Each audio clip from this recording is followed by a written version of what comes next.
This past week, President Donald Trump hit pause on some tariffs on Canadian goods, pushing the deadline back for a second time. But this climb down from the president is not a win just yet. There are still several more tariff deadlines in the coming weeks. And for more on that and Ottawa's response, I'm joined this morning by Finance Minister Dominic LeBlanc. Good to see you, Minister. Hey, good morning, Rosemary. I want to start with where you think we're at, given this second pause. Is the sword sort of hanging above our heads still, or how should Canadians interpret it? Sure. The threat, first of all the tariffs aren't lifted. So we want to be in a position that we were in 2 weeks ago where we were exporting and importing from the United States without tariffs. So that we've been clear that is where we want to get to, and we'll continue the pressure on the Americans and continue to take all the measures with provinces and territories that we can to get to that position as quickly as possible. As you said, the president decided to exempt a certain series of exports from Canada that were compliant with the U.S.-Canada-Mexico Free Trade Agreement.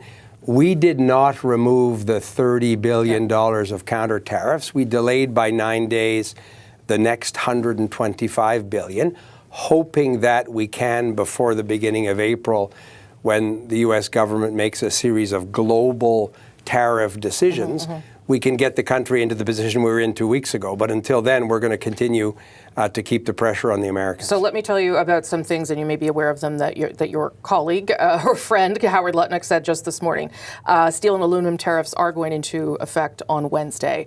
Is there anything that the Canadian government will do in particular to respond to that or to help that industry in this country? So we'll do both. Again, I hope that there's an opportunity to work with Howard over the next few days. My conversations with him at the end of last week were, let's get through the fentanyl border circumstance and let's work on steel and aluminum at the beginning of this coming week.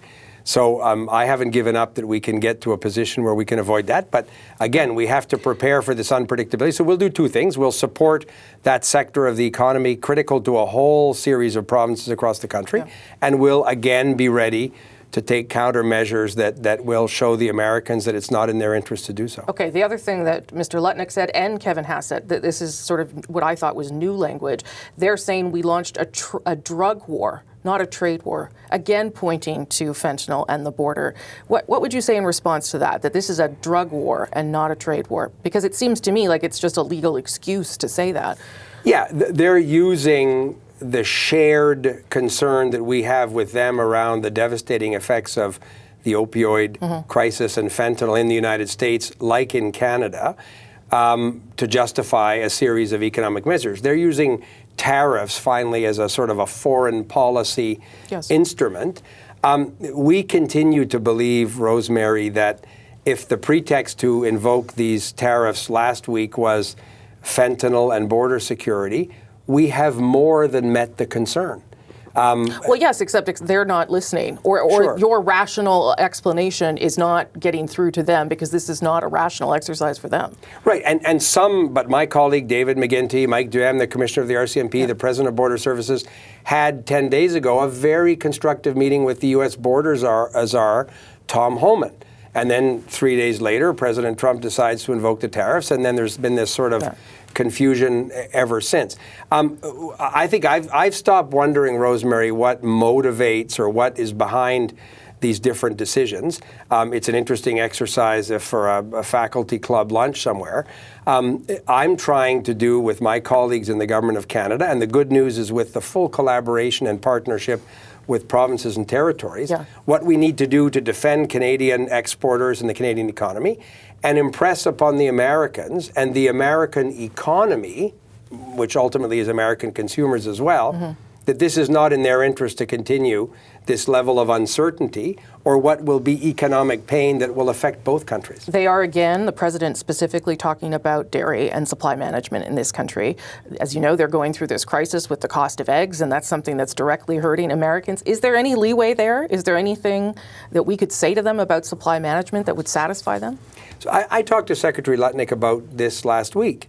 And I said that the supply management system for us was something that was not negotiable, that we had come to an agreement when we renegotiated NAFTA and it became CUSMA. Yep. But in President Trump's first term, my understanding, I wasn't involved in the details of those negotiations, but this was one of the last and most difficult things. But we came to an agreement. So why wouldn't we be respecting the agreement that we all arrived at together? Well, because they're not respecting any of the agreement. Isn't that the case? Therein lies the challenge, Rosemary. That's exactly the challenge, right? So we made it clear that we're not going to negotiate away our protection of supply management. We're prepared to discuss, and I had a long conversation with Secretary Bessent, the Treasury Secretary, what we can do with Mexico and the United States to deal with Chinese products that are dumped into the North American market. They have a non-market economy. They overproduce. So there's a lot of stuff we can do together, but we're not going to start trading one sector against the other or one region of the country against the other. That Canadians would understandably be very impatient if we allowed that to happen. You mentioned China. China is now retaliating against Canada, slapping up to 100% tariffs on canola, on pork. It's also being viewed, I think, as a warning to Canada, not seafood, and seafood, which affects your part of the world. New Brunswick, sure. Yeah, and is being viewed as like an attempt to say to Canada, don't get involved with the United States. Don't do what they're doing. So how do you respond to that piece now? Because now we're really under pressure from all sides. Sure, and we, the Chinese, have responded to tariffs we put on electric vehicles from China and steel and aluminum from China that matched what former President Biden did last fall. The Chinese are regularly dumping things into the North American economy. They have a non-market economy themselves. They overproduce. We've made it clear that we'll respond to the Chinese. I had a very reassuring conversation with Premier Mo and Premier Canoe. The Atlantic premiers are obviously worried about seafood. Yeah. So this is a serious concern. We're going to, support those industries as we should and as we will with the provinces, I have no doubt. But at the same time, we need to work. My conversation with Secretary Bessent was, let's work together with the Mexicans and the Americans so that North America is, as much as is possible, insulated from this Chinese practice, which will be very corrosive to the North American economy. A couple of political questions, because it's a big day if you're a Liberal, and you're also a Liberal who supports Mark Carney. If he wins, do you expect that you will stay in your position, given how important you are right now to the country and what you're doing? So two things, Rosemary. We've known each other for a while. I would never suppose to opine on my own importance. I don't have that pretension. You've known me for a long time. You have relationships with people that we need right now. I'm teasing you. Yes, those aren't my words, but I appreciate you saying it. You can repeat it if you. I like that. But you also know I've been around enough to know that the Prime Minister designate will decide his or her cabinet. I have had no discussion with any of my colleagues about any of this. I want to be a candidate in the next election. I hope that I can continue to serve in the government. It's not just the pat answer, it's actually the truth. I have no idea, Rosemary, what I'll be doing at the end of next week or the week after, but I hope to continue to be able to play a role. Do you think that Mr. Carney will be the Liberal leader by the end of this night? Again, maybe I'm superstitious enough. I've seen elections and leaderships where we think there's going to be an outcome and the common impression is that this is going to be the result and we have surprises. I think Mr. Carney's run an effective campaign. I believe he can certainly win tonight.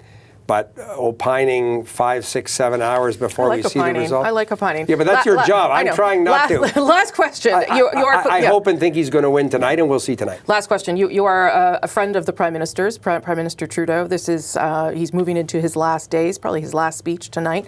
How are you feeling about that? How is he feeling? I'm feeling proud of my friend. It's been a remarkable honor for me to have served in his cabinet. I waited 15 years as an MP for a chance to be a minister. He included me in his first cabinet, and unless I get fired before the end of the day, I should be in his last cabinet as well. I'm very proud of what we have done as a government. I look forward to being able to have him come to see me in New Brunswick in the summer and spend some time. Hopefully we can travel together. He's worked extraordinarily hard, Rosemary. I don't think Canadians perhaps understood or appreciated how he has given his heart and soul every day, 7 days a week to this job. He wanted to do it. He was proud to do it. I'm proud that he did it.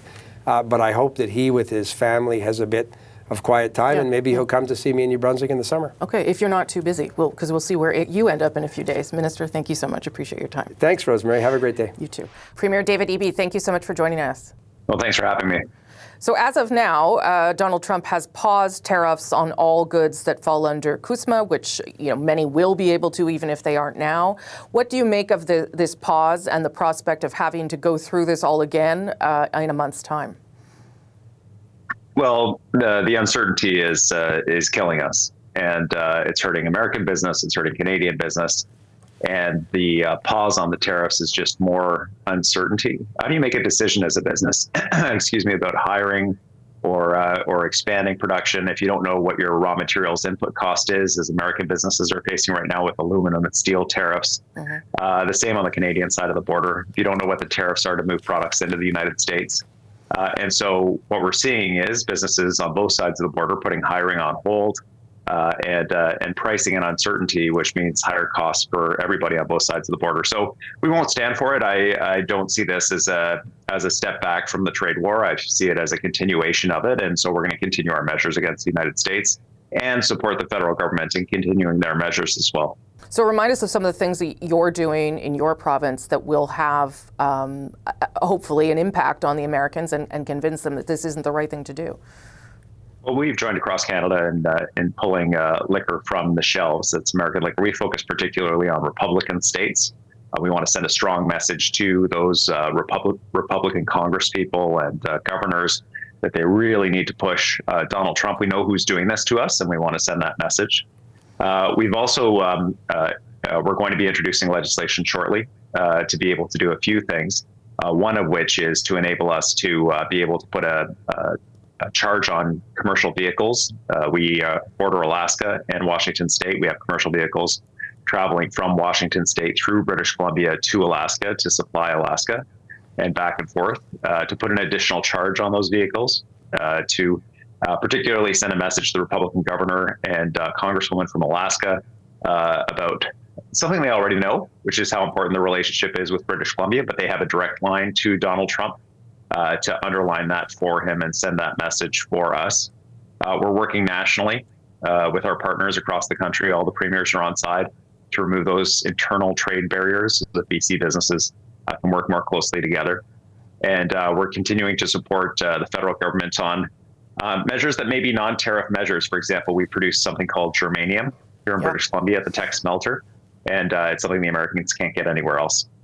Yeah, I didn't know what it was until just recently, but there you go. Are you, I'll get back to interprovincial trade because I do think it's important, but I'm sure you've seen the Premier of Ontario take a very tough line on energy, and he still plans to tariff electricity at 25% to the states that Ontario serves as of Monday. Is there anything that you can do of that nature that would be that would be very hard hitting? Is there anything that you could cut off access to? Is anything like that being considered? And do you think it's the right move for the Premier to do that? Yeah, so the legislation that we're introducing will enable us to do things like put additional charges on electricity or restrict electricity to the United States or other flows of energy to the U.S. We are very tightly integrated with the West Coast of the United States on electricity. We buy from them when prices are low, and we sell to them when prices are high. We can do that because of our hydroelectric dams. And so we made about $1 billion selling electricity to the United States last year. Wow. And so this is obviously significant for the United States, especially in peak heat moments and at times of significant demand. A restriction would result in brownouts or blackouts in West Coast areas at those peak moments. It would, though, also result in significant additional charges for British Columbians because it's part of our integrated hydro model. So there's lots of considerations. We'll have the authority to do so. We'll work closely with Ontario and with the federal government in coordinating our non-tariff strategies, and we are open to those discussions. Let's get back to interprovincial trade, because I was joking before we started about BC wine finally getting into Ontario in a significant way. But that is just one of the little things that could have a significant impact for you and the province financially. But the ability to remove barriers for employees, for trade, what are you hoping you'll see out of these moves, and how quickly will it happen too, Premier? Well, this is something we've been pushing for a while from British Columbia. We, under a previous government, entered into the New West Partnership, removing trade barriers in Western provinces. And we're very enthusiastic about being able to trade across the country. It helps BC businesses to have a much wider audience and vice versa. I know British Columbians are looking forward to trying Niagara region wines, and I hope Ontarians are excited about having access to BC wines, distilled products, and craft beer. But more importantly, I think for everyday life for Canadians, the ability for teachers, doctors, nurses, other professionals to be able to move will assist us in addressing some of the shortfalls and provide some flexibility for those professionals. And finally, we'll start acting like one country instead of a bunch of little fiefdoms where we're all working together. And I'm really looking forward to that. As you know, this country is going to have a new prime minister in the coming days, probably early next week. Are you concerned that change is going to be problematic for Canada at this moment, at this juncture? It's been difficult to have the federal government in such turmoil in this period. I would say, though, remarkably, and in this moment, I think Canadians all pulling together. It's mattered less recently than it has previously. But I am really looking forward to having some certainty at the federal level around who the partners are that we're working with to respond to this in the United States. I think it'll be very helpful to have this all behind us and have a stable presence in the federal government. And I think that's crucial. Unless we are plunged into an election, which is a possibility as well. I think it's a very high probability, actually. And so one of the things I've been underlining for the Prime Minister and senior decision makers in the federal government is the critical importance of having a constant presence on the file through the election. Doug Ford, I think, did establish that you can do this work during an election.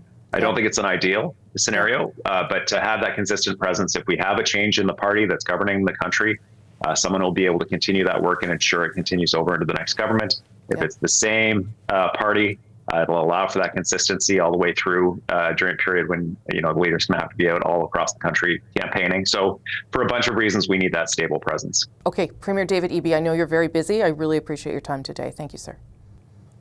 You bet. Thanks, Rosemary.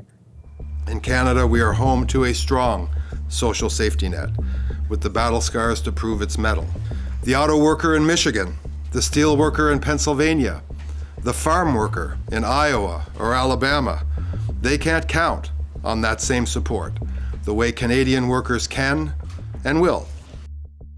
Ottawa announced a $6 billion aid package to support workers and businesses hit by U.S. tariffs. All of this as the first round of retaliatory tariffs, $30 billion worth, remains in place on Canadian goods. So how are governments managing their response? Can progress be made through all this uncertainty? Let's bring in our Sunday Scrum. Rob Russo is a writer for The Economist and former CBC Parliamentary Bureau Chief in Ottawa. Emma Graney is an energy reporter at the Globe and Mail. She's in Calgary. And Sherelle Evelyn is the managing editor of The Hill Times in Ottawa. Nice to see you all. Appreciate you spending some of your Sunday with us. It was a chaotic week, to say the very least. Rob, it was the beginning of the trade war, a pause on the trade war, more tariffs coming this week on steel and aluminum. The president now talking about lumber and dairy. What do you make of how governments are responding? Ottawa, provinces, whether they're doing a good job, I guess, in managing this chaos? Well, I think what they're doing is they're realizing, given their resolve and their insistence that their countermeasures are going to stay in place, they're recognizing that the chaos is a feature, not a bug, of the Trump administration. It's the way he operates. I listened to your earlier segment there with poor Derek, and the agony that he's going through is reflected across the country. We have people's lives who are essentially seen as a plaything in the pudgy palms of a near 80-year-old adolescent. So the government has decided they're not going to dance every time he tries to play this tune. And I think that's the way to do it. Show resolve, show a commitment to principles, even when his principles seem to shift, and make your arguments, but make them not necessarily to him, but make them to the Americans who are going to go to him, and as they did this past week, convince him that he's making a mistake.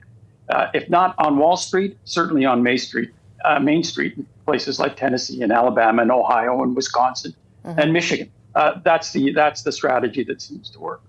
Yeah, because it doesn't seem as though, yes, it's important to talk to everybody and make the case, but it doesn't seem as though that is necessarily what is getting through to the President, Emma. Even this morning, Howard Lutnick was on NBC talking about how this is about the border and fentanyl, and if fentanyl ends, tariffs will come off. Like at this point, that to me just seems kind of nuts that we're still talking about that, given that is only the legal cover the President is using and not the real reason.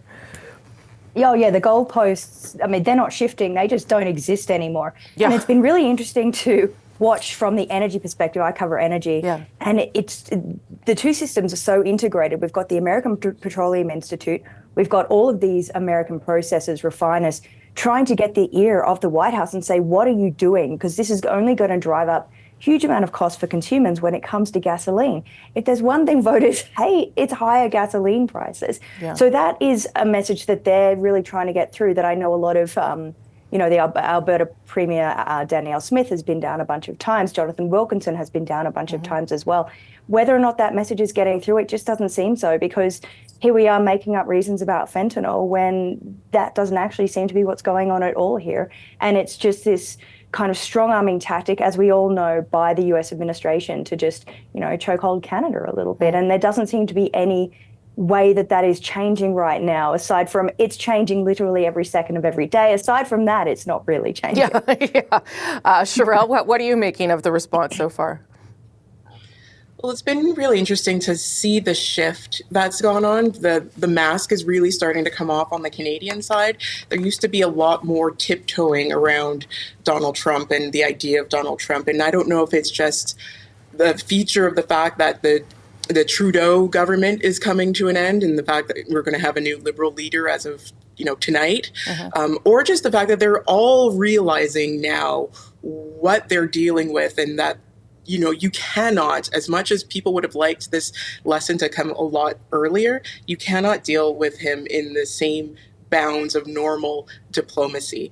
I was thinking back in, I guess it was 2020, when the Prime Minister was asked to respond to Donald Trump's threat to use military force against Black Lives Matter protesters in the U.S. And he had that long 21-second pause. It was just excruciating. And then he still just danced around the answer and still refused to really critique or offer any sort of real criticism. And now you have him telling him straight out, hey, Donald, this was a dumb thing to do. And you have the foreign minister calling it, a psychodrama and all these things. So it is really interesting to see how much everybody's really kind of latched onto the idea that, you know what, this isn't normal, we can't treat it as normal, and we have to do things in a different way because we're dealing with a very different person. By the accounts that I've had too, when Prime Minister Trudeau is on the phone with Donald Trump, it is very much the same kind of conversation. Like it is the Prime Minister explaining, listening, trying to keep the President focused on what he's saying.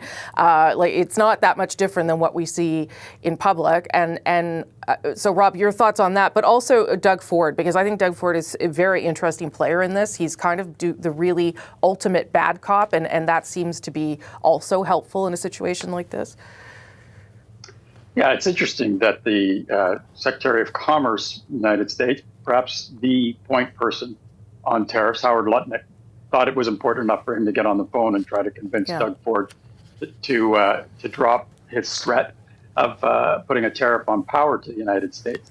Look, it was an interesting week on the other side of the border too, because I think for the first time, Sherelle mentioned masks falling. The mask fell on the other side too. They've been telling us in the Trump circle for a long, long time that tariffs were going to be a pain-free path back to repatriating manufacturing, that it would be a golden era. Some of that language was still used, but for the first time we heard this week from Scott Bessent, for instance, who said, look, buying cheap goods or getting cheap goods is not the American dream. It shouldn't be. We heard the president say, we're going to have some tough and sticky moments. He pretended not to pay attention to Wall Street, but we all know that that's not true as well. I think that's really important. They are beginning to acknowledge that there is going to be pain on their side of the border. And I think that explains the strategy of keeping the screws tight on the thumbs of those who talk about tariffs. Emma? Oh, yeah, absolutely. And to your point about Doug Ford, that actually has been really interesting to watch, this idea of, you know what, you want to tariff us? We're going to charge you more for power. How do you like them apples? And I know out here in Alberta, particularly when it comes to oil and gas, Premier Smith has been very much against the idea of any kind of export tariff on oil and gas. She's still very much against that, saying that's not what you do to be a good trade partner. Whether or not that will stand up as this trade war just continues, who's to say? But it is interesting from the Alberta perspective that once Premier Smith refused to sign on a letter with all of the other premiers and territorial leaders, now she's on a Team Canada approach and is very much taken a very different approach, a different language, I would say, than she had done earlier. So whether Alberta will take that route, I don't think so in terms of, putting an export tax on oil and gas, but certainly the gloves are off now. It does seem that way. Canadians, you have to really anger Canadians to get them boo at a hockey match. You know what I mean? And I think we're there. Sherelle, last 30 seconds to you. Yeah, I think that there is an element of surprise from the Americans. I mean, look, Donald Trump is used to getting what he wants. Everything that he has done in his life has basically led him to believe that he can do what he wants and there are no consequences for that.